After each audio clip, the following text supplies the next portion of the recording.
Hello guys, welcome to SMP channel. आज की इस वीडियो में हम डिस्कस करने वाले एनसीसी लिमिटेड को, जो कि अभी यहाँ पे अपने 52 वीक लो पर ट्रेड करने वाला है। तो गाइस, ये एक बड़ी इंफ्रास्ट्रक्चर कंपनी है जो रिसेंट टाइम में स्टॉक मार्केट में प्रेशर में आ रही है और अपने हाई से काफी करेक्ट हो चुकी है। अब गाइस, सवाल ये है, एनसीसी स्टॉक में गिरावट क्यों है? क्या ये सिर्फ सेक्टर वाइड इशू है या कंपनी स्पेसिफिक प्रॉब्लम भी है? इस वीडियो में हम कंप्लीट केस स्टडी करेंगे। रीजन, चैलेंजेस और फ्यूचर आउटलुक, इन सब के बारे में यहाँ पे हम बात करने वाले हैं। तो गाइस, वीडियो शुरू करने से पहले डिस्क्लेमर देने वाला हूँ मैं यहाँ पर कि this video is only for educational purpose and not a SEBI registered advisor. तो कोई भी डिसीजन लेने से पहले अपने फाइनेंशियल एडवाइजर से कंसल्ट कर ले। तो आइए वीडियो को शुरू करते हैं। तो गाइस, यहाँ पे एनसीसी लिमिटेड का जो है ओवरव्यू यहाँ पे दिया गया है।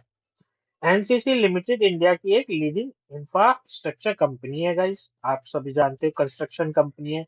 कंपनी का काम अगर मैं बात करूं तो यहाँ पे स्प्रेड है मल्टीपल सेगमेंट में। रोड्स एंड हाईवे ये बिल्ड करते हैं, बिल्डिंग्स एंड हाउसिंग भी बिल्ड करते हैं, वाटर एंड इरिगेशन प्रोजेक्ट भी ये लोग करते हैं, metro, mining and other infra projects भी एनसीसी यहाँ पे परफॉर्म करती है।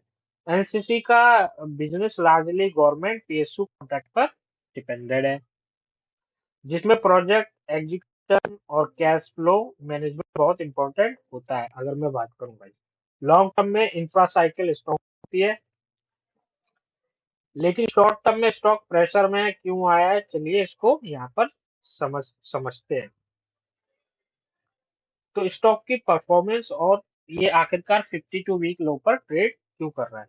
एनसीसी का स्टॉक रिसेंट मंथ में करेक्शन फेज में आ रहा है। मेन रीजन गाइस क्या है, यहाँ पे निकल कर आ रहा है, इंफ्रास्ट्रक्चर सेंटिमेंट जो है यहाँ पे वीक नजर आ रहा है। इंफ्रा कंपनीज में इन्वेस्टर का सेंटिमेंट थोड़ा सा कॉशियस हो गया, क्योंकि मार्जिन और कैश फ्लो पर प्रेशर यहाँ पे दिख रहा है। ये भी एक चैलेंज निकल कर आ रहा है गाइस। यहाँ पे मार्जिन सस्टेनेबिलिटी और कंसर्न है यहाँ पे।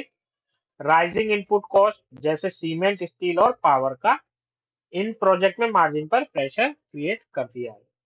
Education related delays, land acquisition approval और ऑन ग्राउंड इशू ने कुछ प्रोजेक्ट का एजुकेशन स्लो किया है यहाँ पे। कई आप जानते हो, यहाँ पे जो है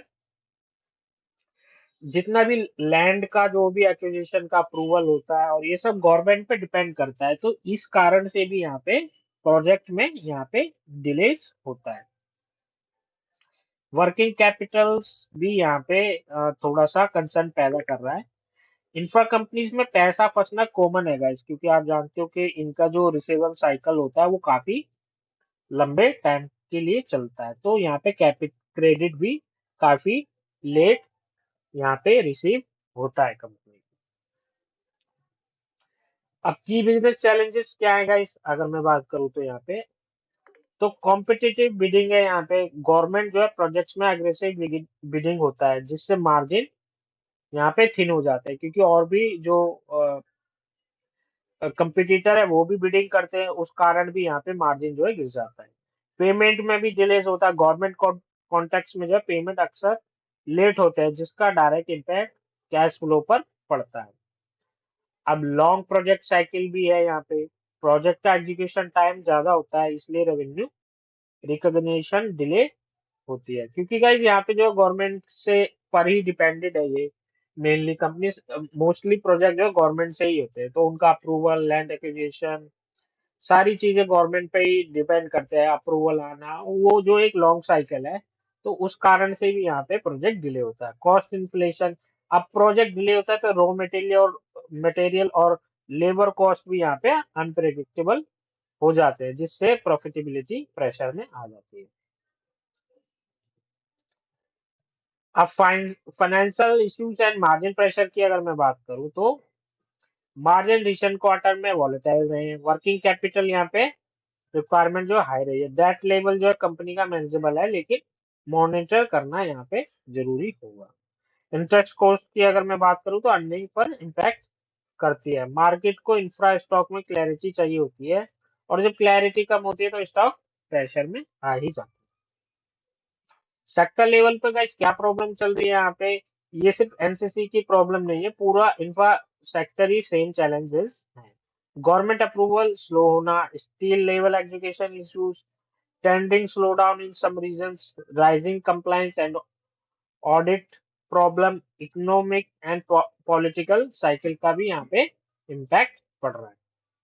इसलिए एनसीसी का स्टॉक गाइस यहाँ पे सेक्टर के साथ मूव करता है, तो अभी सेक्टर वाइज भी कुछ चैलेंज यहाँ पे दिखाई दे रहे हैं। फ्यूचर आउटलुक की अगर मैं बात करूँ गाइस, तो अब सबसे इम्पोर्टेंट सवाल है क्या कि आगे फ्यूचर आउटलुक क्या होने वाला है। गवर्नमेंट का इंफ्रा पुश अभी भी स्ट्रॉन्ग है, एनसीसी का ऑर्डर बुक काफी डाइवर्सिफाइड है यहाँ पे, और कंपनी का एजुकेशन जो है काफी एक्सपीरियंस है, काफी पुरानी कंपनी यहाँ पे बनी हुई है। ये तो गाइस इसके पॉजिटिव साइड जो है फ्यूचर आउटलुक में दिख रहा है। कुछ रिस्क भी है, जैसे मार्जिन रिकवरी का पेस स्लो हो सकता है, कैश फ्लो इंप्रूवमेंट की ट्रिगर रहेगा, नियर टर्म में वॉलेटिलिटी कंटिन्यू हो सकती है, क्योंकि हो सकता है गाइस इस तरह का रिस्क रहने से, मार्जिन का रिकवरी और कैश फ्लो नेगेटिव रहने से यहाँ पे वॉलेटिलिटी भी यहाँ पे कंटिन्यू कर सकती है। यानी मोटा मोटा अगर मैं बोलूँ तो शॉर्ट टर्म में प्रेशर दिख रहा है, लेकिन लॉन्ग टर्म में अभी भी एनसीसी यहाँ पे में लॉन्ग टर्म अपॉर्चुनिटी यहाँ पे बनी हुई है। तो कंक्लूजन अगर मैं बात करूं, समरी अगर शॉर्ट में मैं बताऊं तो गाइस, एनसीसी का स्टॉक प्रेशर में इसलिए आया है क्योंकि sector wide challenge, margin pressure और वर्किंग कैपिटल कंसर्न है। कंपनी का long term infra story intact है, लेकिन शॉर्ट टर्म में एजुकेशन और कैश फ्लो पर नजर रखनी होगी। तो गाइस वीडियो को करूंगा यहीं पे समाप्त, वीडियो को ज्यादा लंबा नहीं करूंगा, और चैनल पे नए हो तो चैनल को कर लेना सब्सक्राइब इसी तरह की स्टॉक रिलेटेड वीडियो के लिए। मिलते हैं नेक्स्ट वीडियो में, बाय बाय टिल देन।